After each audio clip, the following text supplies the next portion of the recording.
আমরা যারা ফোনে ওয়াইফাই চালাই অনেকের ফোনে দেখেন ভালো একটা স্পিড দিচ্ছে ওয়াইফাইতে, আর অনেকের ফোনে স্পিড মোটেই পায় না। আমি যে আজকে সেটিংটা আপনাদের দেখাই দেবো ওয়াইফাই সেটিংসে, এই সেটিংসটা করলে আপনাদের ওয়াইফাই দ্বিগুণ পাবে। এখন যে আপনার ফোনে যেটা পাচ্ছে এছাড়াও সুন্দর একটি আপনারা রাউটার ফিডব্যাক পাবেন বা নেটটা আরও স্মুথলি চলবে। সো এই সেটিংটা যদি আপনারা দেখতে চান তাহলে সম্পূর্ণ ভিডিওটা কন্টিনিউ করুন। সো আমি আমার মোবাইল স্ক্রিনে চলে আসলাম, আপনিও আপনার মোবাইল স্ক্রিনে চলে যাবেন। তো অবশ্যই কিন্তু আপনার ওয়াইফাইটা কানেক্ট থাকা লাগবে তখন এই কাজটা করার সময়। এরপর আমি ওয়াইফাইয়ের ভিতরে ঢুকে এখান থেকে আইপি সেটিংস নামে একটা অপশন দেখতে পাবেন, এবং আইপি সেটিংসে ক্লিক করার পর এখানে সিলেক্ট একটা অপশন পাবেন। এখানে যখনই আপনি ক্লিক করবেন তখন দেখেন এখানে রয়েছে হলো একটা আইপি অ্যাড্রেস আর রাউটার।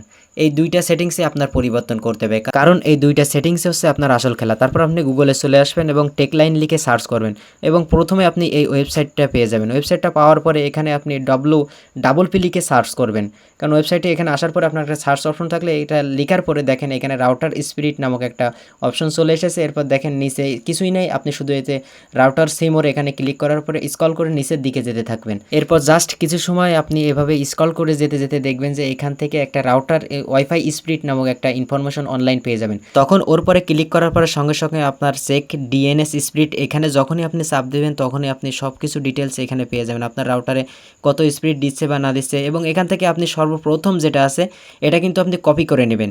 কপি করে নেওয়ার পরে আমরা যেটা প্রথমে বের করছিলাম ওটা আবারও আপনার বের করতে হবে, আর আপনি তখন আইপি অ্যাড্রেস এবং রাউটার এই দুইটা কিন্তু আপনার চেঞ্জ করে দিতে হবে। এবং আইপি অ্যাড্রেসে যখন আমি যেটা কপি করছিলাম ওটা পেস্ট করে নিয়ে আমার প্রথমে যেটা ছিল ওটা কিন্তু আমি কেটে দিলাম, এবং এটা আমার মাঝ বরাবর, অর্থাৎ এখানে 10টা সাইট আছে, সাইট লেখা রয়েছে, এই 10টা সাইটে অর্ধেক আমার কপি করে নিচে দিতে হবে এবং প্রথম যেটা ওটা আমার উপরে দিতে হবে। এরপর আপনার কাজটা কিন্তু কমপ্লিট হয়ে গেল, এবং আপনি দেখবেন যে আপনার রাউটারের স্পিড বা আপনার ফোনটা খুব স্মুথলি চলবে। এমন ভিডিও পেতে অবশ্যই আমার পেজটি ফলো দিয়ে রাখুন।